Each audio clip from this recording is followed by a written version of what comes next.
Hello friends, welcome to the my study channel express academy पर आपका स्वागत है। आज के इस वीडियो में हम सीखेंगे कक्षा 6 साइंस के ऑब्जेक्टिव क्वेश्चन के बारे में जानेंगे, जिस पाठ का नाम है शरीर में गति और पाठ नंबर है 5। इससे पहले यदि आप लोग ने चैप्टर 1, चैप्टर 2, चैप्टर 3, चैप्टर 4 नहीं देखे हैं तो जाइए मेरे इस चैनल एक्सप्रेस एकेडमी पर आप लोग सर्च करके देख सकते हैं। कक्षा 6 science NCERT by express academy के नाम से सर्च कीजिएगा तो आ जाएगा। तो चलिए बिना देर किए हुए इस वीडियो को आज हम शुरू करते हैं।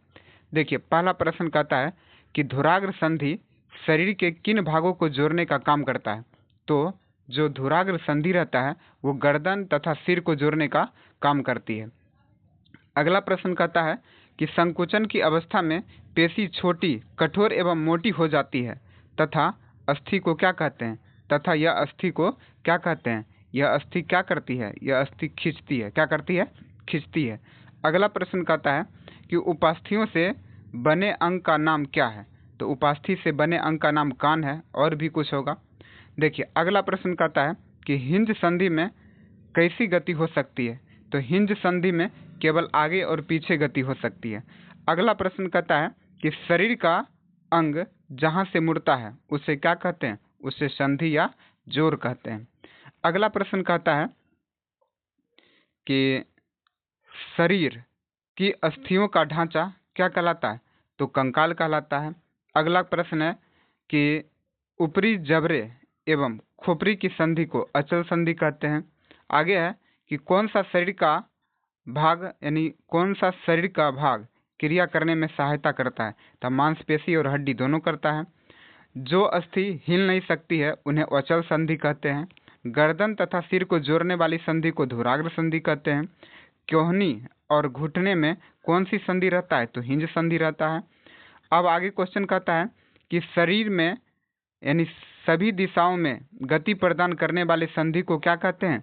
तो कंदुक खलिका संधि कहते हैं। अगला प्रश्न कहता है कि किस संधि में बेलनाकार अस्थि एक छल्ले में घूमती है। तो धुराग्र संधि में घूमती है। अगला प्रश्न कहता है कि बॉल एवं सॉकेट जॉइंट कंधे और कुल्हे की संधियां होती है, यह किस प्रकार की संधि होती है। तो ये कंदुका खलिका संधि होती है। अगला प्रश्न कहता है कि कटोरी कंधे के उस भाग के समान है जिससे आपका हाथ जुड़ा है। एक अस्थि को गेंद वाला गोल हिस्सा अस्थि की कटोरी रूपी गुहिका में धंसा हुआ है, यह कौन सी संधि कहलाती है। तो कंदुक खलिका संधि कहलाती है। जैसे यहाँ पर कि कोहनी से ऊपर का जो संधि है जिसको हम क्या कहते हैं, धवना के नाम से जानते हैं, उसी को कंदुक खलिका संधि भी कहते हैं। अगला प्रश्न है, देखिए अगला प्रश्न है यहाँ से शुरू होता है। अब कहता है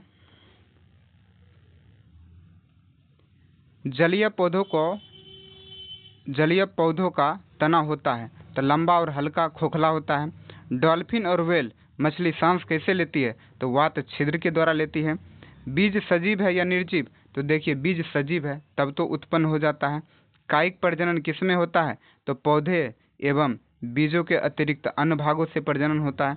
केंचुआ सांस लेता है, त्वचा के द्वारा सांस लेता है। कैक्टस मरुस्थल में जीवित रहता है, एक मोटी मोम परत के कारण और लंबी जड़ों के कारण और छोटी पत्तियों के कारण। इसके बाद देखिए अगला प्रश्न कहता है अजैव घटक, मतलब जिसमें जीव नहीं है। तो वायु में भी जीवन नहीं है। जल, प्रकाश, ताप, चट्टान, मिट्टी, इस तरह से ये सभी अजैविक पदार्थ है या अजैव घटक है। अनुकूलन किसे कहते हैं। वह विशिष्ट संरचनाएं जो किसी पौधे तथा जंतु को प्रवेश में रहने के योग्य बनाती है उसे अनुकूलन कहते हैं। इसके बाद है पर्वतीय वनों के वृक्षों की क्या विशेषता नहीं है। तो पत्ते चौड़े होते हैं, यानी पत्ते चौड़े होते हैं, इसका ये विशेषता नहीं है। इसके बाद अगला प्रश्न कहता है किन जानवरों की त्वचा मोटी होती है जो वाष्पीकरण को रोकती है तथा पसीना नहीं आता है, इसलिए वो लंबे समय तक पानी के बिना भी जीवित रह सकते हैं। तो आप जान सकते हैं रेगिस्तानी जानवर जैसे ऊँट है। इसके बाद देखिए अगला प्रश्न कहता है कैक्टस के पौधे के पत्तियों के आकार की होती है। पत्तियों के आकार की होती है जो पत्तियों से पानी की कमी को कम करने में मदद करती है, उसे क्या कहते हैं। वाष्पोत्सर्जन कहते हैं। इसके बाद देखिए अगला प्रश्न कहता है कि समुद्र में जंतु तथा पौधे लवणीय जल खारे पानी में रहते हैं तथा श्वसन के लिए जल में विलय वायु में किसका प्रयोग करते हैं? तो ऑक्सीजन लेते हैं। जीवित पौधे यानी वे जीवित वस्तुएं जो अपना भोजन स्वयं तैयार करता है उसे स्वपोषी कहते हैं। कार्बन डाइऑक्साइड और ऑक्सीजन के आदान प्रदान की क्रिया श्वसन कहलाती है। संतान और बीज के उत्पादन को प्रजनन कहते हैं। किस गैस से पेड़ पौधे में प्रोटीन का निर्माण होता है और जिससे वो भोजन का मुख्य अंग है नाइट्रोजन है। इसके बाद देखिए अगला प्रश्न कहता है प्रकाश संश्लेषण प्रक्रम में गैस CO2 एवं O2 का आदान प्रदान किन अंगों से होता है? पत्तियों में उपस्थित रंध्र के द्वारा होता है। जब आप नंगे पैर टहल रहे हैं तो आपका पैर अचानक ही किसी कांटे अथवा नुकीली वस्तु पर पड़ जाए तो आप किस प्रकार की अनुक्रिया करेंगे? उद्दीपन करेंगे। इससे हमारे मस्तिष्क में तुरंत सूचना जाता है कि चलो वहाँ पर पैर में कुछ नुकीला पदार्थ चुभ रहा है। तो आप लोग यदि वीडियो को पसंद करते हैं तो लाइक कीजिए, शेयर कीजिए और मेरा चैनल एक्सप्रेस एकेडमी को आप लोग सब्सक्राइब कर लीजिए। वीडियो देखने के लिए धन्यवाद।